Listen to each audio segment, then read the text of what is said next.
इस एपिसोड के स्टार्टिंग में हमें जिमिन प्योंग को किसी रेस्टोरेंट के अंदर बैठा हुआ दिखाया जाता है, जो अपने मन में प्योवोल को याद कर कर कह रहा होता है, उस कमीने की हिम्मत कैसे हुई मेरे ऊपर अटैक करने की, और मैं जब एक बार ठीक हो जाऊंगा जब मैं उससे बदला लूँगा।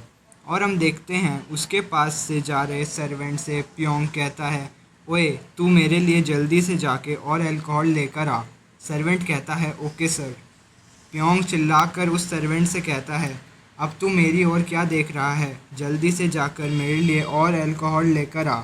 सर्वेंट उससे डरकर वहाँ से भाग कर चला जाता है और हम देखते हैं जब प्योंग उस सर्वेंट की ओर देख रहा होता है तो अचानक से हुकेम उसके पीछे आकर उसके बालों को पकड़ लेता है और देखकर प्योंग कहता है, ओए तू कौन है। हुकेम बिना कुछ बोले उसके बालों को और ज़ोर से पकड़ लेता है और अपने मुंह से एक ब्लैक पिल निकालकर उसको खिला देता है। और हुकेम उसको वो ब्लैक पिल खिलाने के बाद उस पर कंट्रोल करने के लिए अपना कुछ स्पेल पढ़ने लगता है और हम देखते हैं उस ब्लैक पिल का असर प्योंग के ऊपर होने लगता है। प्योंग वहाँ से जाते हुए कहता है, जो उसने मेरे साथ किया है मुझे उसका ज़रूर से बदला लेना चाहिए। हुकेम उसकी बातें सुनकर हंसते हुए कहता है, हाँ हाँ, बदला लेना अच्छा होता है। और हम देखते हैं हुकेम ने उस रेस्टोरेंट के सभी लोगों को अपने वश में कर लिया होता है। सीन चेंज होकर हमें किसी जगह का सीन दिखाया जाता है जहाँ पर कोई चिल्लाकर कह रहा होता है, कोई मेरी मदद करो और तुम सभी लोग हमारे साथ ये सब क्यों कर रहे हो। और हम देखते हैं वहाँ के कई लोग हुकेम के वश में आकर एक दूसरे को फाइट कर कर मार रहे होते हैं। एक आदमी दूसरे आदमी को पकड़कर कहता है, हमने क्या गलत किया है और तुम हमें क्यों मार रहे हो, कोई कारण तो बताओ हमें मारने का। वो टकला आदमी पीछे मुड़कर गुस्से में कहता है, तुम बहुत ज़्यादा शोर कर रहे हो, इसलिए पहले तुम मरो। ये बोलकर वो टकला उस पर अटैक कर देता है और वो दूसरा आदमी उस आदमी को अपने ऊपर अटैक करते देखकर डर जाता है। लेकिन उस आदमी के अटैक करने से पहले ही वहाँ किम आकर उस पर अटैक कर कर उसे बेहोश कर देता है। किम उस आदमी की ओर देखकर बोलता है, ये सोचना कि मेरा जाने के बाद ये सब हो जाएगा और शायद उस माइनर थंडर टेम्पल के व्यक्ति ने ही इनको ऐसा बनाया होगा और उसने ना केवल क्विंचिन सेक्ट को इतना नुकसान पहुंचाया बल्कि अब वो चेंगडू में भी केओस फैला रहा है। नियोंग सुआंग किम से कहती है, वो व्यक्ति इतने समय तक शांत रहा लेकिन वो अब अचानक से ऐसा क्यों कर रहा है। किम कहता है, ये हमला उसका रियल ऑब्जेक्टिव नहीं है, मुझे यकीन है कि वो कुछ और करना चाहता है और शायद ये भी हो सकता है कि वो हमें अपने पास आने देना नहीं चाहता। किम कहता है, अब से जो होगा मैं उसका ध्यान रखूँगा। हम देखते हैं उन दोनों के बीच में स्वॉर्ड फेरी भाग कर आकर कहती है, किम किम एक बड़ी मुसीबत आ गई है। किम कहता है, क्या हुआ स्वॉर्ड फेरी। स्वॉर्ड फेरी कहती है, वो जिमिन प्योंग, मैंने सुना है कि वो अभी तक पूरी तरीके से रिकवर नहीं हुआ लेकिन वो फिर भी दोबारा से 1000 फ्रेग्रेंस पवेलियन में गया है। हम देखते हैं स्वॉर्ड फेरी इतना कह ही पाती है, कोई चिल्ला कर कहता है, आग। 1000 फ्रेग्रेंस पवेलियन में आग लग गई।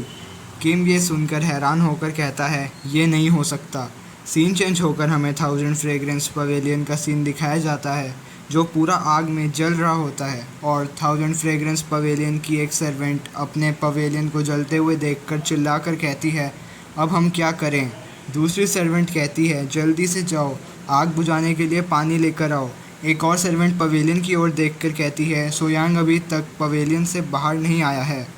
सीन चेंज होकर हमें पवेलियन के अंदर का सीन दिखाया जाता है। हम देखते हैं कि प्योंग ने सोयांग को मार दिया होता है और उससे हंसते हुए कह रहा होता है, तुझे मुझे रिजेक्ट करने से पहले मेरे बारे में जान लेना चाहिए था कि मैं क्या कर सकता हूँ।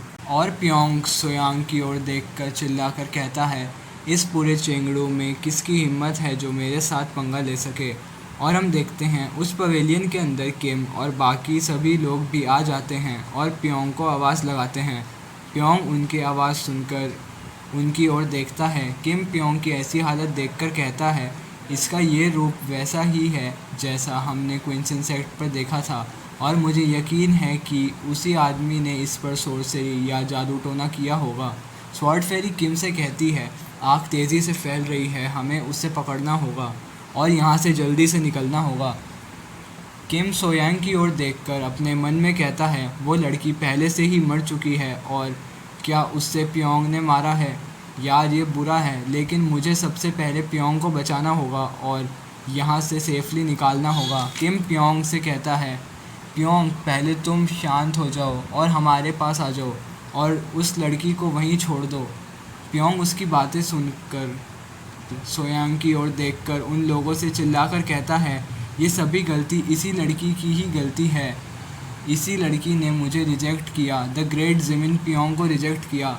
और हम देखते हैं प्योंग के पीछे से पोल वोल अपने फुल एनर्जी रिलीज़ करते हुए उस पवेलियन के अंदर आ रहा होता है और प्योवोल वहाँ पर आकर उन सभी को गुस्से में देखता है। इस एपिसोड के स्टार्टिंग में हमें दिखाया जाता है प्योवोल उस पवेलियन के अंदर आके ही अपना सिल्वर थ्रेड्स वेपन निकाल कर ज़मीन प्योंग पर अटैक कर देता है और उसकी गर्दन काट देता है और उसकी गर्दन किम के पास आकर गिरती है। किम अचानक से प्योंग को मरता हुआ देखकर हैरान हो जाता है। न्योंग स्वान चिल्लाकर प्योवोल से कहती है तू कौन है और तेरी हिम्मत कैसे हुई प्योंग को मारने की। और हम देखते हैं कि प्योवोल उसके बातों को इग्नोर करता हुआ सोयांग की ओर जाता है और उसके शरीर के अंदर से चाकू निकालता है और प्योवोल सोयांग के साथ बिताए गए समय को याद करता है, जहाँ पर सोयांग प्योवोल से कह रही होती है मास्टर क्या ऐसा कुछ है जो आप चाहते हो। प्योवोल कहता है क्या मैं चाहता हूँ। सोयांग कहती है आपने हमेशा दूसरों को वो दिया है जो वे चाहते हैं, लेकिन आपने कभी भी उनसे कुछ नहीं मांगा।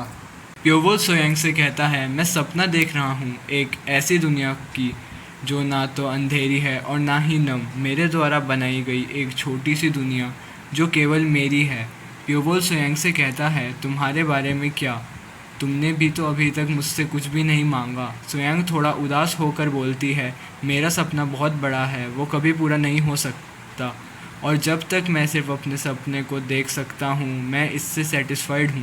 सीन चेंज होकर हमें अभी का सीन दिखाया जाता है, जहाँ पर प्योवोल सोयांग को अपने गले लगाकर कहता है सोयांग तुमने मेरे सपने की रक्षा करने की कोशिश की और तुम उस दुनिया के साथ चले गए जिसका मैं सपना देखा था, लेकिन घबराना मत, मैं तुम्हें वहाँ पर अकेले नहीं भेजूँगा।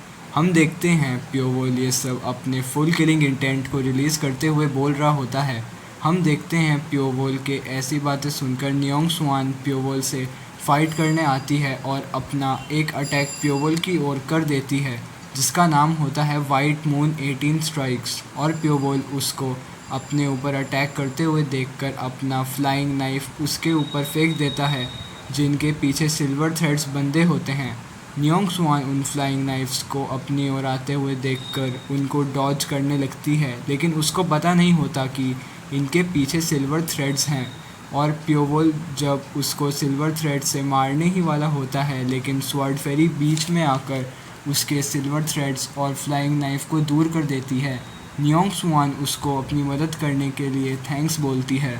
स्वॉर्ड फेरी उन फ्लाइंग नाइफ की ओर देखकर मन में कहती है वो हमें इन फ्लाइंग नाइफ पर अटैक करने ही नहीं दे रहा है और वो हमारे अटैक इन फ्लाइंग नाइफ पर लगने से पहले ही वो उनकी डायरेक्शन बदल देता है। और क्या ये एनर्जी मैनिपुलेटेड नाइफ है और इन सभी फ्लाइंग नाइफ की मूवमेंट्स किसी स्नेक की तरह लगती है।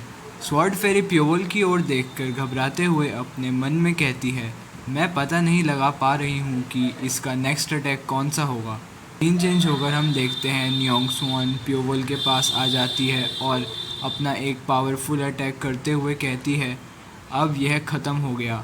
लेकिन प्योवोल बिना कुछ बोले अपने सिल्वर थ्रेड वेपन से उसका अटैक पूरी तरह डिस्ट्रॉय कर देता है और उन दोनों पर अपना अटैक कर देता है, जिससे देखकर न्योंग स्वान चिल्लाकर कहती है सब लोग दूर हो जाओ। लेकिन स्वॉर्ड फेरी उसकी बात सुनकर जब पीछे की ओर देखती है तो हमें किसी का खून हवा में उड़ता हुआ दिखाई देता है।